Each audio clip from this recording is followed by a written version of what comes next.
Ever find yourself saying, I wasn't thinking clearly. I wasn't in my right mind. I wasn't in the best headspace. I wasn't in tune with myself. I was caught up in the moment. My mind was elsewhere as usual. My brain just wasn't working. And I totally spaced things out. Well, here's what you can do about it. Hey, Seekers, we're back today. Lisa and I are going to dive into something that can truly transform your life and cultivate a proactive mindset. That's right, Michael. It's all about taking control of your life and effectively tackling challenges. So let's break it down into 5 simple steps that can make a big difference for you. First up, you got to set clear goals. Lisa, why is that important? It's crucial, it is. So clear goals provide direction and motivation. They help you focus your energy on what truly matters. For instance, instead of saying, improve my career, aim for something specific like complete a project management course within 6 months. Air quotes. Yeah, that's a great example. You know, setting goals gives you the roadmap to follow. You don't want to be in the woods without a compass trying to find your way out. Once you have your goals, you want to take step 2, which is break them down into manageable tasks. Big goals can feel overwhelming. So break them down into simpler, smaller, actionable steps. How do you eat an elephant? One piece at a time. Exactly. So this reduces the overwhelm and it's going to boost your momentum. How to break down the goals. First, you want to identify the steps. List all the individual steps that are required to achieve your goals. Number 2, you want to take those tasks and you want to arrange them in sequential order. The task in a logical order, not emotional.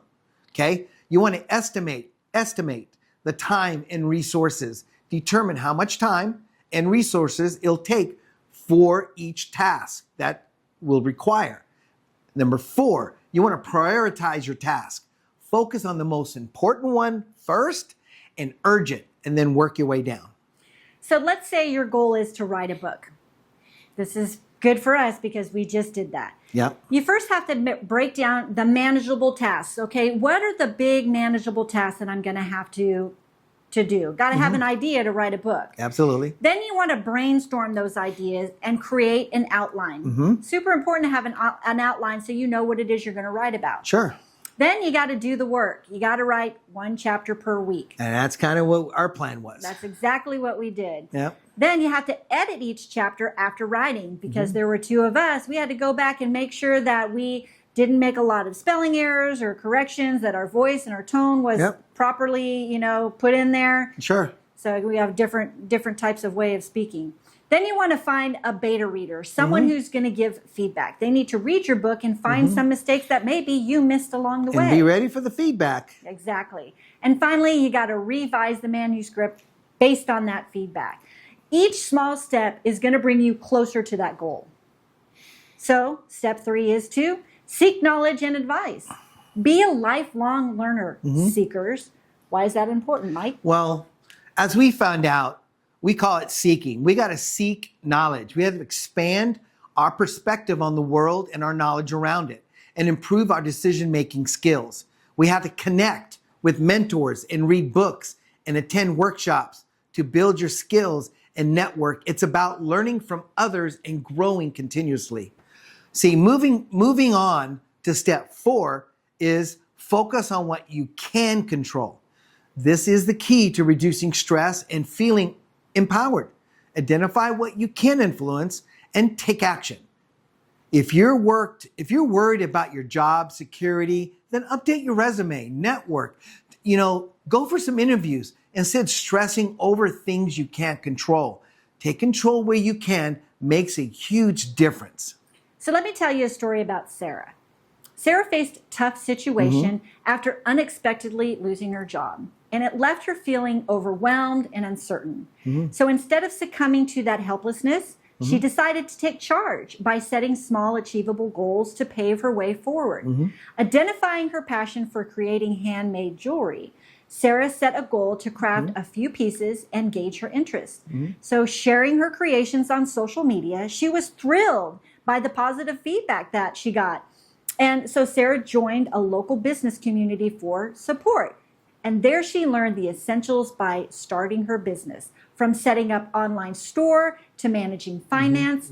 The community's feedback and encouragement fueled her determination, and her confidence grew. So Sarah expanded her goals, delving into digital marketing, customer engagement, and she learned to utilize the tools and blueprints from those platforms, and it helped her streamline her efforts.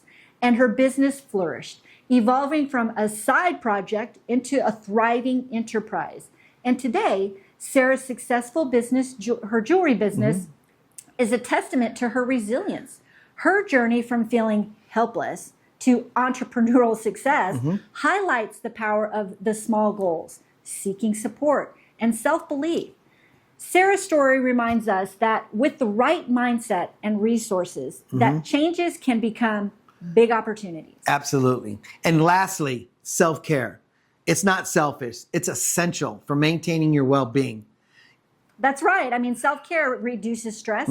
It boosts your motivation. You got to prioritize things like sleep. You got to eat well, exercise, make time for hobbies. Taking care of yourself allows you to approach challenges with energy and focus. Look, we get it. You know, there was a time we were in survival mode and we were working 8 to faint and we weren't sleeping. We tried to work out. We were eating lousy. It just wore us out. We had to make some changes, you know, so we actually get it. And sometimes self-care gets put on the back burner like it did with us. We had to move it up the steps. If you're like us, it can seem selfish to spend the time taking care of yourself when there's so much going on, so little time. I felt like that when I was recovering. There was a time an event in our life where I was stabbed 9 times and cut 7 times. And I had to lay around and recover from that.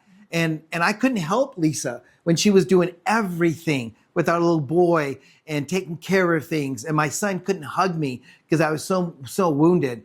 All I could do was try to focus on me and get better. But self-care is not selfish. It's essential for recovering, for maintaining your well-being, sustaining a proactive mindset, taking care of yourself physically, mentally, emotionally. It allows you to approach a challenge with energy, focus, and resilience. You know, it also reduces stress and prevents burnout. It improves your focus and your concentration. It enhances your creativity and problem solving. And it boosts your motivation and energy. Absolutely. By consistently implementing these 5 steps, number 1, set clear goals. Number 2, break them down into manageable tasks, big goals. Number 4, seek knowledge and advice, right? Number 5, take care of yourself, practice self-care. You can cultivate a very proactive mindset that empowers you to take control of your life, right? To overcome challenges, to achieve your goals. Remember that building a proactive mindset is an ongoing process. It's a practice. It's not perfection. So be patient with yourself. I usually am not. And celebrate those progresses, which I do in the moment, and then I move on. And celebrate those in the progress along the way. If you've signed up to receive your weekly mindset message, this training came with a free step-by-step guide. FREE is for me. For cultivating a proactive mindset.